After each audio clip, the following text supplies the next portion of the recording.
Now, if you think that a good deal only comes down to the numbers, then you're dead wrong. Now, the way you bargain, you handle the conflicts or build the relationships across cultures can be the difference between sealing the deal and blowing it completely. Now, I've spent 26 years in the hellhole of sales negotiations, navigating through the brutal cultural differences between Asia and the US, and trust me, I've seen what actually works in the real world. Now, here's the thing about the Western negotiation strategies. Now, they can backfire at times when you're negotiating in Asia. Now, you can't just walk into a meeting, shake your hands, sign a contract, and call it a day. No.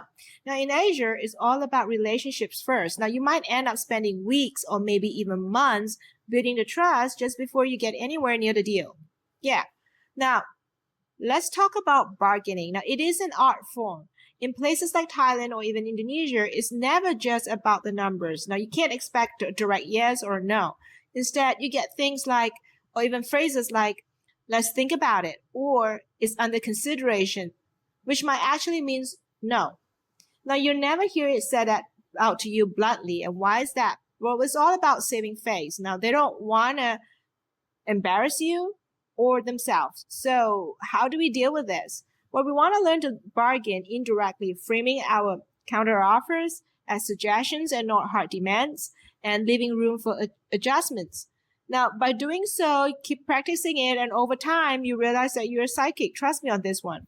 Now, let's talk about decision-making process. Now, in the US, we're probably used to dealing with the decision maker directly. Quick, clean, and efficient. Now, but in Asia, though, it's a different ballgame. Now, I've sat through hours of meetings where nothing specific about a deal was discussed. Now, in places like Japan or even in Singapore, decisions often go through multiple layers of management, so you're not going to get an answers right away. Now, instead, you need to be patient and learn to gauge where they're leading to us and without pushing too hard for a commitment. Now, learn to ask open-ended questions and feel out the situations for yourself. Now, the one big thing is relationship. Now, while in the West, business is so ever transactional. We are straight to the point, focus on a deal, and then we move on. Now, in Asia, they don't trust you, you don't get a deal.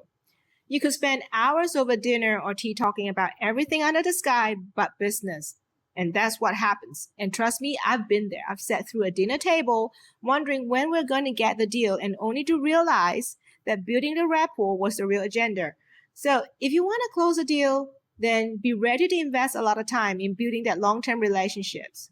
So let's cross over to conflict resolution. Now, those are like walking on the eggshells.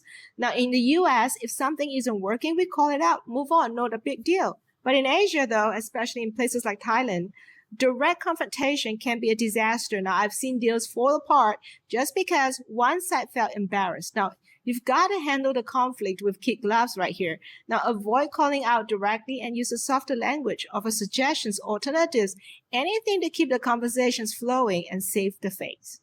Now, I was once negotiating a deal in Thailand, and let me tell you, it was hell of a process for me. I found myself in several informal meetings over dinner, and we sat there for hours talking, but nothing about the deal ever came up. At first, I was frustrated. I was thinking, now, are we going to get down to the business at all? But the thing here is building the relationship was the business. And only after multiple meetings that they got comfortable with me, did we finally get to talk about the numbers. Now, the key here is patience and a real respect for their group decision-making process. And if you were to ask me, what is the one lesson that I've learned throughout all the 26 years? Negotiations isn't about a deal, it's about the people. Now, understanding those cross-cultural nuances can make all the differences between sealing the deal and losing out. Now, these aren't just theories. Now, they are hard-earned lessons from my own experiences, okay? Now, if you're looking to close more deals in Asia, think about your approach. How are you going to deal with bargaining, relationships, and conflict resolutions? You need to have a lot of patience, a lot of respect, and a lot of deep understanding for the culture. All right, I hope you enjoyed this video. If you like it, please give it a thumbs up, subscribe to my channel and all. Until then, I'll see you in the next video.